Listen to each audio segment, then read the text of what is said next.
তো আবারও চলে আসলাম আজকে একটা নতুন রেসিপি নিয়ে। তো অনুষ্ঠান বাড়ির আনারসের চাটনি।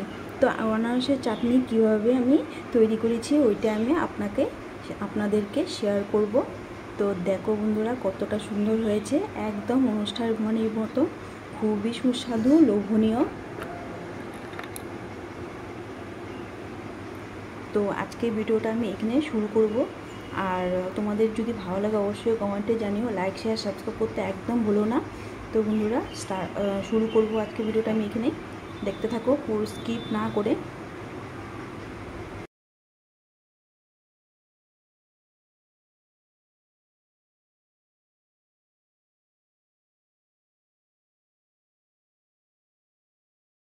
এখানে আমি একটা আনারসের অর্ধেকটা আনারস আমি এখানে ছোট ছোট করে কেটে নিয়েছি। তো কাটার সময় যে জলটা বেরিয়েছে চাটনিতে আমি ওই জলটাও ব্যবহার করব। আর এখানে আমি কাটাটা, আনারসের কাটা ফিরিয়ে মিডিলে একটা শক্ত অংশ আছে, ওইটাকে ছাড়িয়ে আমি আনারসটাকে সুন্দর করে আমি এভাবে কেটে নিয়েছি।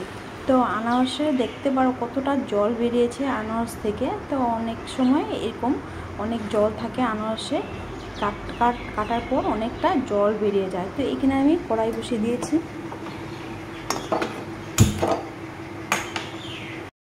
শুকনো লঙ্কা বীজ বের করে আমি একটু ড্রাই রোস্ট করে নেব। তো আমি এখানে বিচিটা বের করে নিয়েছি, আমার বাচ্চা আছে বলে ওর ঝাল লাগে, সেই জন্য আমি একটু নিই। তোমরা চাইলে বিচিটা রেখে ড্রাই রোস্ট করে নিতে পারো শুকনো লঙ্কাটাকে। শুকনো লঙ্কাটা ড্রাই রোস্ট হয়ে গেছে, ভাজা হয়ে গেছে, আমি তুলে রাখবো। তো অনুষ্ঠান বাড়ির মতো চাটনি কিভাবে তৈরি করা হয়, তো এই রেসিপিটা আমি আজকে শেয়ার করব তোমাদেরকে। তো দিয়ে দিব আমি সাদা তেল,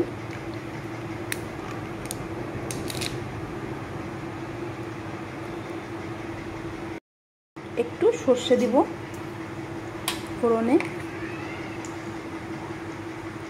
আর দিয়ে দিব আমার আনারসটা।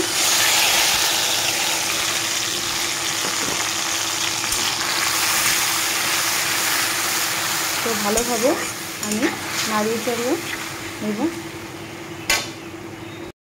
স্বাদ অনুযায়ী নুন, ঢাকা দিয়ে দিব আনারসটা সিদ্ধ হওয়ার জন্য। বাটিটা উঠিয়ে দেব।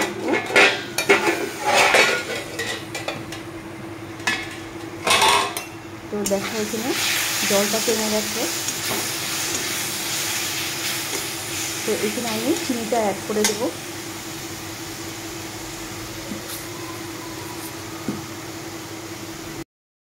চিনিটা তোমাদের পছন্দ মতো দিবে, যদি আনারসটা টক হয় তো ওই হিসাবে তো একটু চিনিটা বেশি লাগবে। তো আমি এখানে হাফ কাপ চিনি দেব।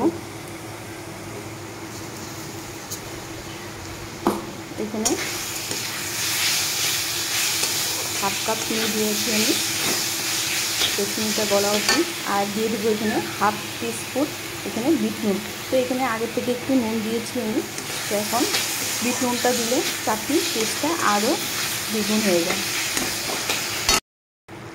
আমি কিছুটা দিয়ে দেবো কিশমিশ।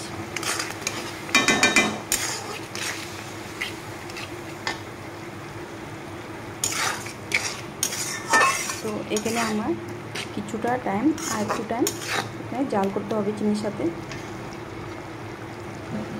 একটা শুকনো লঙ্কা ড্রাই রোস্ট করে রেখেছিলাম, তো এটা দিয়ে দিব। তো চাটনির সাথে একটু ঝাল ঝাল হলে ভালো হয় খেতে। দিয়ে দিব এখানে আমি হাফ টিস্পুনের মতো লেবুর রস।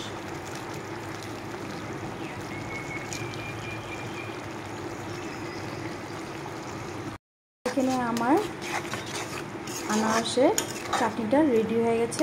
তো আমি গ্যাসটাকে অফ করে দিব। তো ঠান্ডা হলে একটু জমবে, সেই জন্য আমি একটু পাতলা রেখেছি।